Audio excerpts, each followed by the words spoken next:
Hello there, today we're going to talk about shading. In this video I'm going to reveal to you all of the secret techniques that all the professional artists use to create realistic textures for their drawings and how you can do it as well. And as an example, I will be shading this illustration of Lisa from Genshin Impact, which is a very cool game that I recently got into. This is a brush pen drawing that I made and I'll be shading it using pencil. So without wasting any more time, let's get right into it.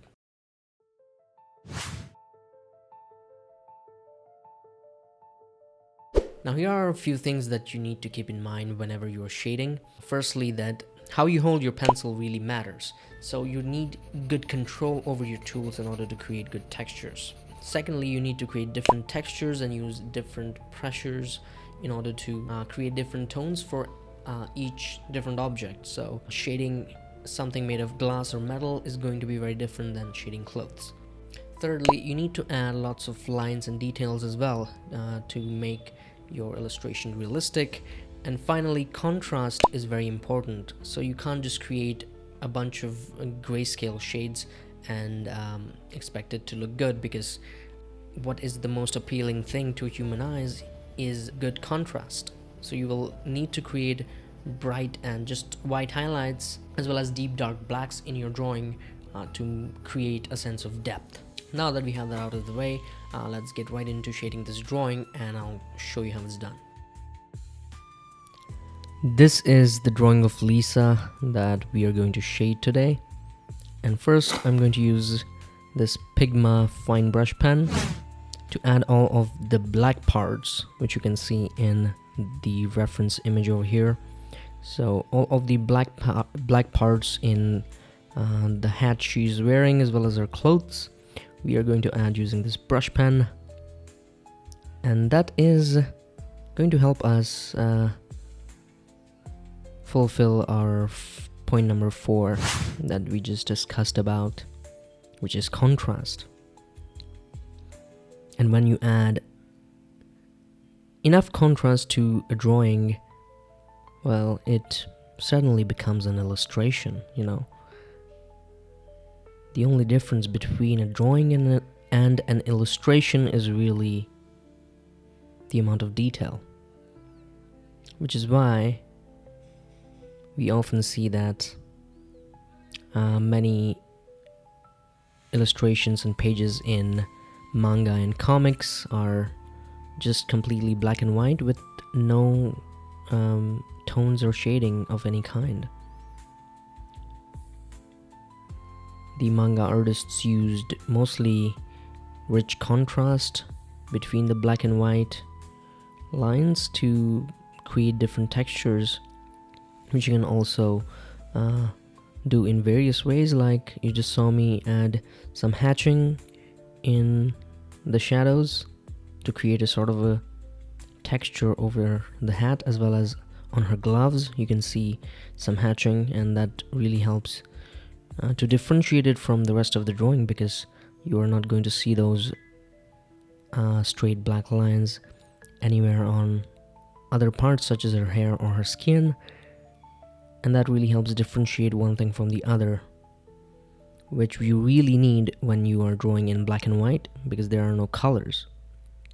And I also decided to add the book that she carries around from the reference, because it sort of looks cool here. And do not worry if you can't really draw directly with the brush pen. You can always just draw with a pencil first and trace it over using a pen to get accurate lines, because you really need to not draw broken lines, you know. If you draw broken lines for any part of your drawing, it really makes it look pretty bad. And we have already started shading with a Faber-Castell pencil. I'm using a 4B pencil here for shading her hat. And so, of course, using different grades of pencils is a must if you want to make the whole shading process easier. And you can see in that I'm creating a very gradual gradient in every part here. and making some parts darker and other parts lighter, depending on where the source of light is. And in this case, the main source of light is the flask or tube that she's holding in her hand.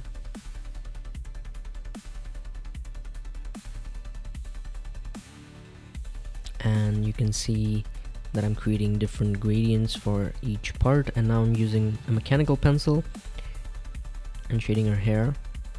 There are lots of different ways of shading the hair, but here what I did is I just drew vertical lines to create an even tone all over her hair, and then I just used my finger to sort of make it a bit more blended and smoother, which is a nice trick, to just use your finger or a brush to create a smooth, even tone. You can always do that with graphite as well as charcoal pencils. And now I'm doing the same thing on the clothes, and this is sort of a glossy material here. You can see if you look closely on